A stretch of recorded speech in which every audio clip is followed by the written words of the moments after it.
সন্ধেবেলায় চায়ের সাথে যদি খাস্তা গরম গরম সিঙ্গারা পাওয়া যায় তাহলে কিন্তু সন্ধেবেলা পুরো জমে যায়। তো চলো আজ এটাই শেয়ার করি, খুব সহজ পদ্ধতিতে কিন্তু। So hello everyone, welcome to Moumita stream.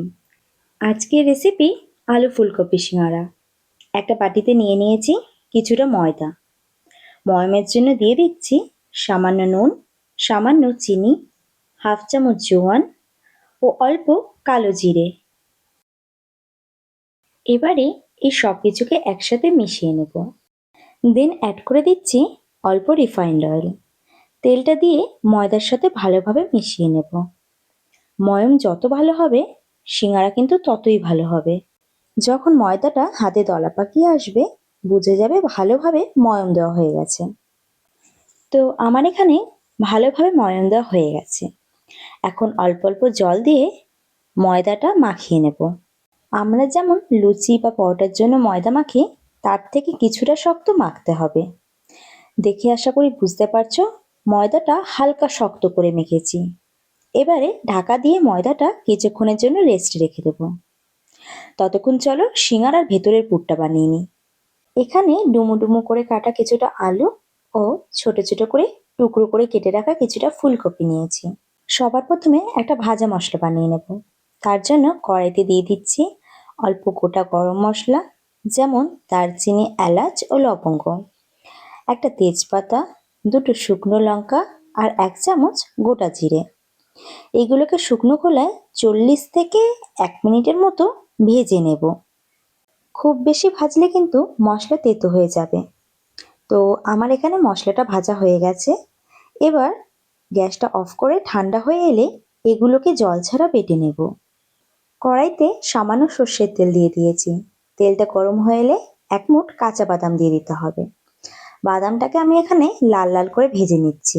গ্যাসের ফ্লেমটাকে কিন্তু অবশ্যই এই সময় মিডিয়ামে রাখতে হবে, না হলে বাদাম পুড়ে তেতো হয়ে যাবে। বাদাম ভাজার কাজ শেষ। বাদামগুলোর তেল ছেঁকে আলাদা একটা পাত্রে তুলে রাখবো। এবারে ওই তেলে ফুলকপিগুলোকেও ভেজে নেব লাল লাল করে। ফুলকপির মধ্যে দিয়ে দিচ্ছি সামান্য নুন।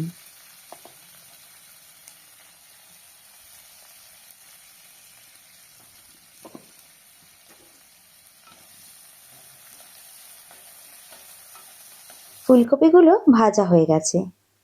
এগুলোকেও আলাদা একটা পাত্রে তুলে রাখবো।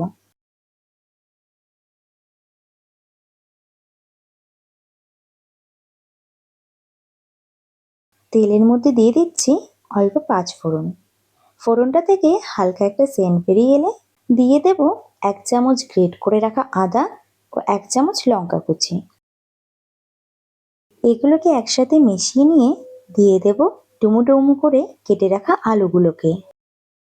আলুগুলোকে 3 মিনিট ভেজে নেব।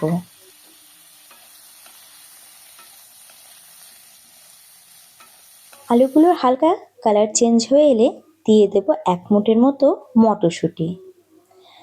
ভালো মতো করে আলুর সাথে মটরশুঁটিটাকে মিশিয়ে নেব।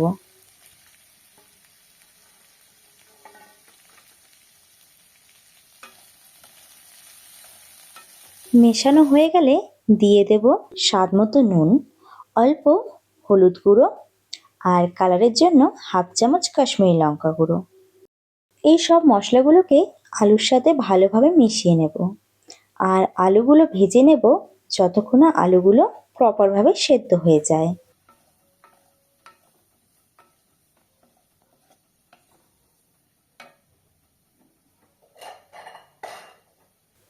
আলুগুলো ভালো মতো করে সেদ্ধ হয়ে গেছে।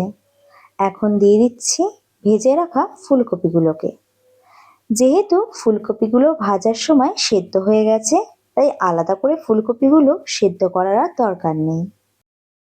আলুর সাথে ফুলকপিটা মিশিয়ে নিয়ে দিয়ে দেব ভেজে রাখা বাদামগুলো, 1/2 চামচ চিনি আর 1 চামচ ভাজা মশলা।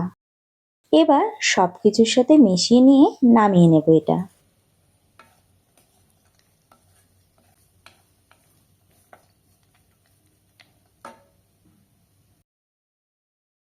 এদিকে ময়দার ডোটাকেও রেস্টে রেখে দেওয়া হয়ে গেছে। এবার ময়দা থেকে লেচি কেটে নেব। যেমন রুটি বা পরোটার জন্য আমরা লেচি কাটি তেমন সাইজেরই লেচি কেটে নেব। এবারে একটা লেচি নিয়ে নিচ্ছি। লেচিটাকে বেলে নেব হালকা লম্বা করে। খুব একটা পাতলা করে কিন্তু বেলা যাবে না, হালকা মোটা রেখে বেলতে হবে।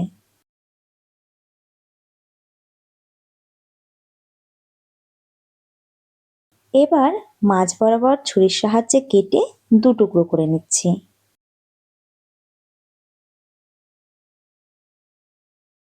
দুটো ভাগের একটা ভাগ নিয়ে নিচ্ছি। এবার দুটো কোণ একসাথে জয়েন করে নিচ্ছি। একটা মুখের উপর পিঠটাতে হালকা জল দিয়ে দিচ্ছি, এতে মুখ দুটো আটকাবে খুব ভালোভাবে। আর যখন তেলে ভাজা হবে মুখটা খুলে বেরোবে না। আর একটা কোণা ওই মুখটার উপরে পিঠটাতে দিয়ে ভালো মতো চেপে বন্ধ করে দিচ্ছি। হয়ে গেল ত্রিভুজ। এবারে একটা চামচের সাহায্যে অল্প অল্প করে পুর নিয়ে সিঙ্গারার মধ্যে ভরে দিতে হবে। সিঙ্গারার মধ্যে পুর ভরা হয়ে গেলে অল্প জল দিয়ে মুখটাকে বন্ধ করে দিতে হবে। তোমাদের সুবিধার জন্য আমি আরো একবার দেখিয়ে দিচ্ছি।